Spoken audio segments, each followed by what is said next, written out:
आज का हमारा टॉपिक होगा चीन के संविधान की प्रमुख विशेषताएं। हम चीन के संविधान की जो प्रमुख विशेषताएं हैं उनका अध्ययन करने से पहले चीन के बारे में सामान्य जानकारी हासिल करेंगे। वर्तमान जो चीन है इसकी स्थिति इससे काफ़ी भिन्न थी। पहले इतना कमज़ोर स्थिति थी कि इसको एशिया का रोगी भी कहा जाता था। ब्रिटेन, फ्रांस, अमेरिका और जापान जैसी जो शक्तियां हैं इन्होंने चीन का काफ़ी आर्थिक और राजनीतिक शोषण किया। लेकिन 1949 की जो साम्यवादी क्रांति है उसने चीन की जो स्थिति है उसमें काफ़ी बदलाव किया और एक तरह से चीन है यह वर्तमान में विश्व राजनीति में एक महाशक्ति के रूप में उभर कर सामने आया। चीन की बढ़ती हुई इसी शक्ति के बारे में एक बार जॉन हे ने काफ़ी सालों पहले ये कहा था कि विश्व की शांति है वह चीन पर निर्भर करती है और जो कोई चीन को समझ सकेगा उसी के हाथों में आगामी जो 5 शताब्दियाँ हैं उसकी विश्व राजनीति की कुंजी होगी। इसी प्रकार नेपोलियन बोनापार्टा ने भी ये कहा था वह एक दैत्य सो रहा है उसको सोने दो क्योंकि जब वह उठेगा तो दुनिया को हिला देगा। ऐसा लगता है कि नेपोलियन बोनापार्टा द्वारा दिया गया ये कथन आज सत्य साबित हो रहा है। चीन है इसने न केवल आर्थिक क्षेत्र में बल्कि सैनिक क्षेत्र में भी काफ़ी प्रगति की है। और अगर बात करें हम चीन की अन्य क्षेत्रों में तो चीन ने अपने जो आर्थिक संसाधन हैं उनको बढ़ावा देने के साथ साथ उसने अपने व्यापार को भी काफ़ी बढ़ाया है।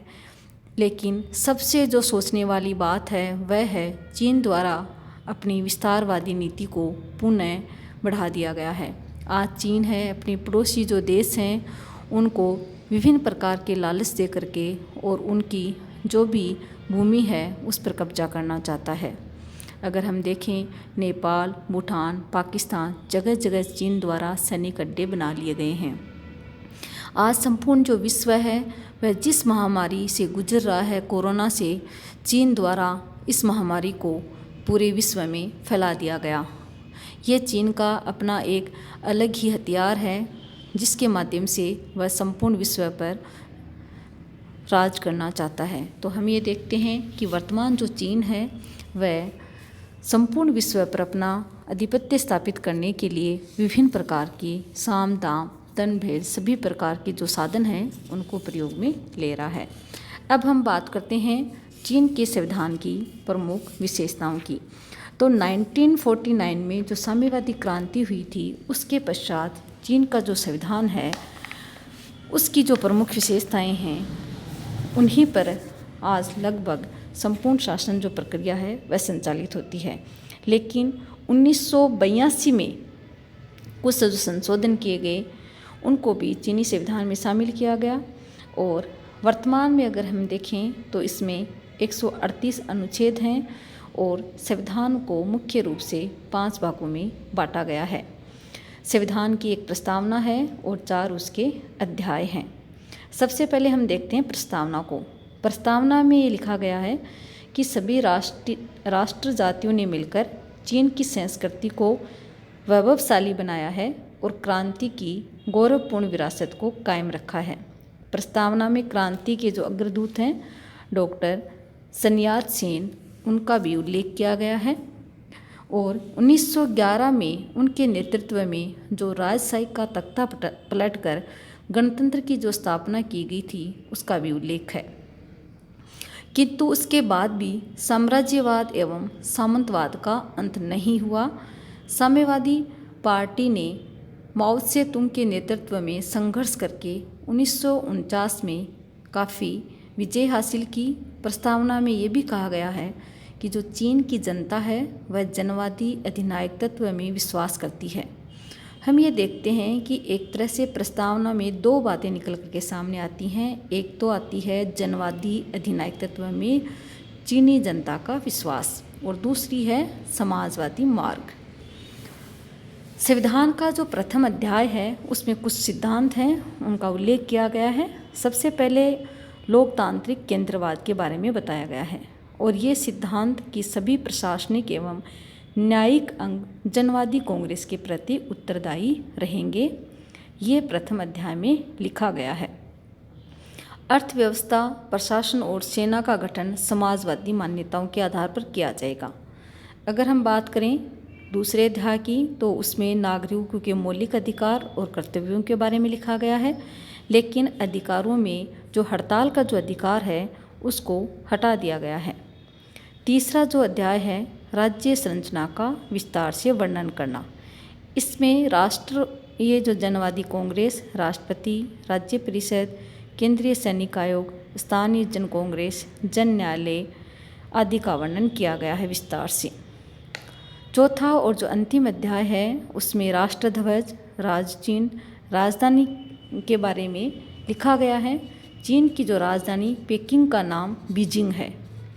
कुछ लोगों को ये विश्वास है कि पुराने संविधान की तुलना में नया संविधान है वह काफ़ी दृष्टियों से अच्छा है, जैसे कि इसमें जनवादी चीन की स्थापना से लेकर अब तक के जो भी ऐतिहासिक अनुभव हैं उनको शामिल किया गया है।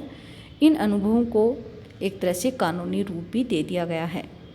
इसके अलावा समाजवादी मार्ग पर चलने के प्रमुख जो 4 सिद्धांत हैं, सर्वाहारी वर्ग की तानाशाही, साम्यवादी दल का नेतृत्व, मार्क्सवादी लेनिनवादी तथा माओ से तुंग के विचारों का संकलन उपलब्ध कराया गया है।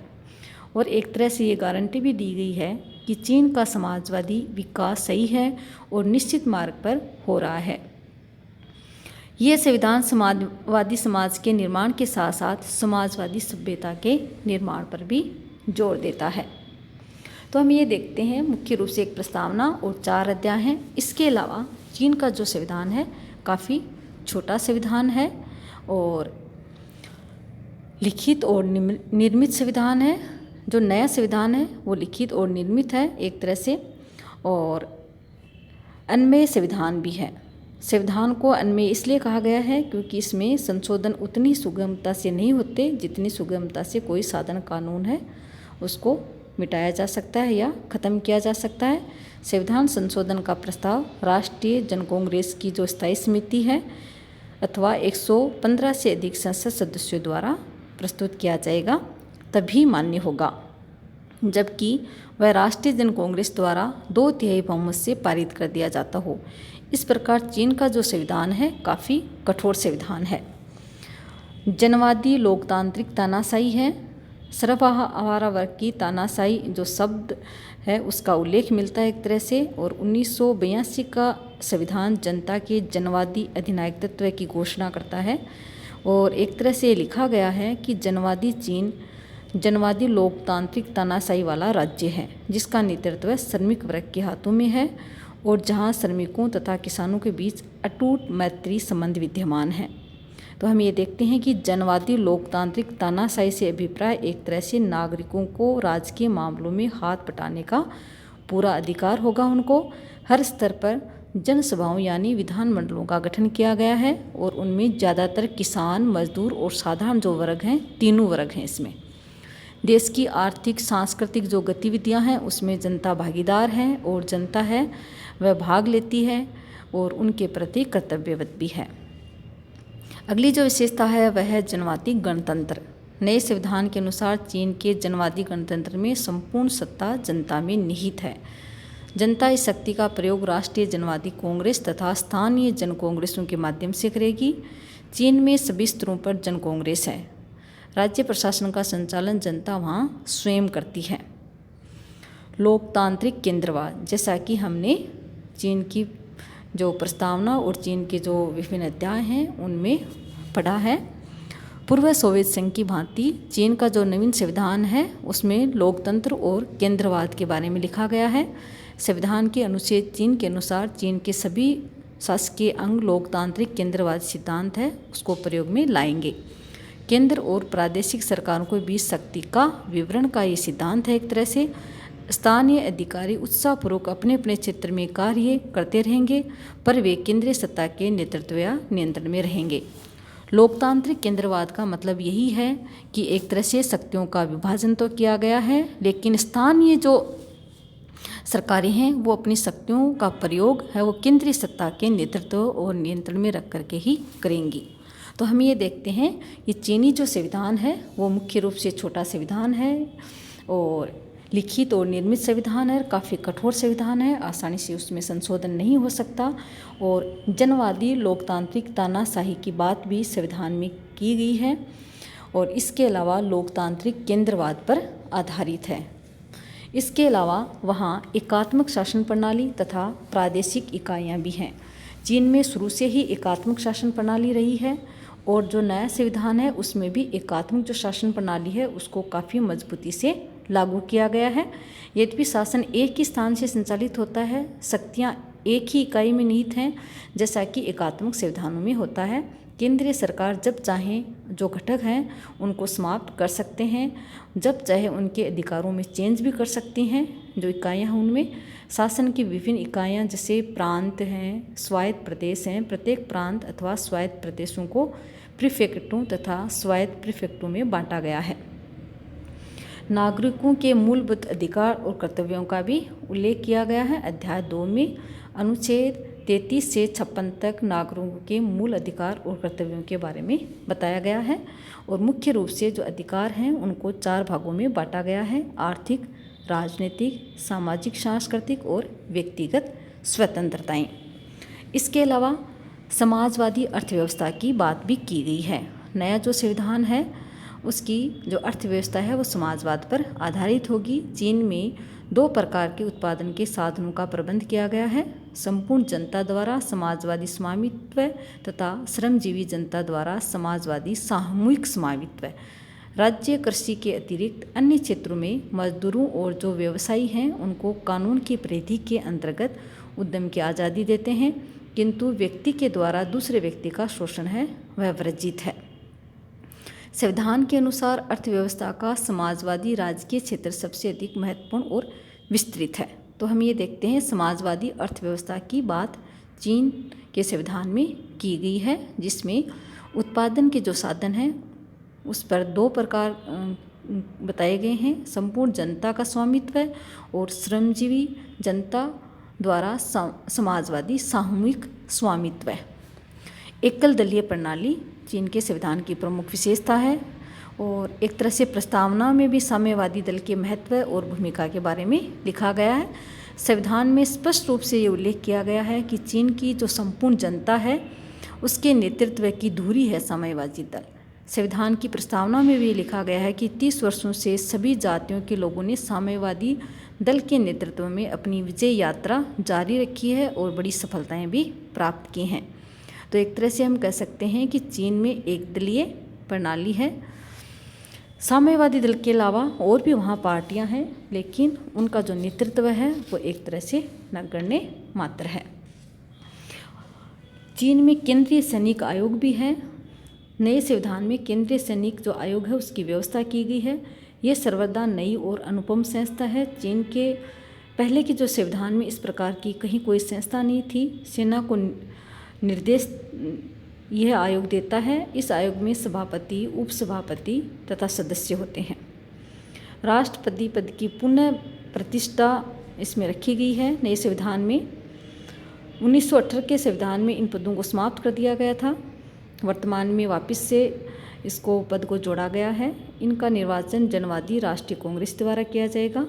राष्ट्राध्यक्ष द्वारा किए जाने वाले समस्त औपचारिक कार्य जैसे कि आदेश जारी करना है, प्रधानमंत्री की नियुक्ति है, विदेशी राजदूतों से प्रमाण पत्र लेना है, ये सारे जो कार्य हैं राष्ट्रपति द्वारा किए जाते हैं। चीन के संविधान में विदेश नीति के सिद्धांतों का भी उल्लेख किया गया है।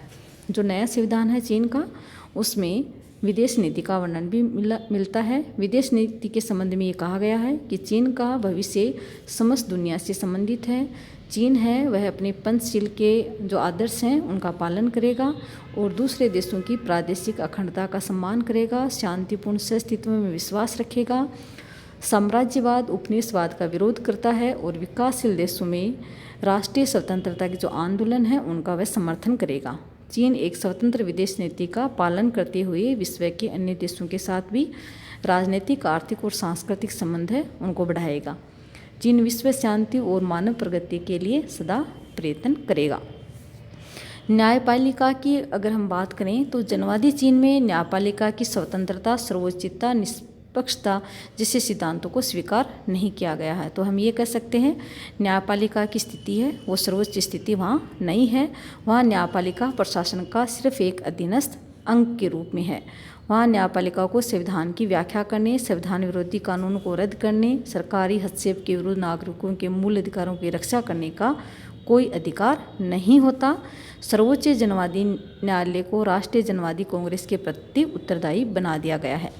तो हम ये देखते हैं कि चीन में जो मुख्य रूप से चीनी जो संविधान है उसमें ना तो न्यायपालिका वहाँ सर्वोच्च है और वहाँ के संविधान में विदेश नीति के जो सिद्धांत हैं उनका भी उल्लेख किया गया है। और अलग जो विशेषता वह है केंद्रीय सैनिक आयोग, जो सेना है वह इसके निर्देशों की पालना करती है। और राष्ट्रपति का पद जो कि पुराने संविधान में समाप्त कर दिया गया था, नए संविधान में पुनः राष्ट्रपति के पद का पुनर्स्थापित किया गया है। धन्यवाद।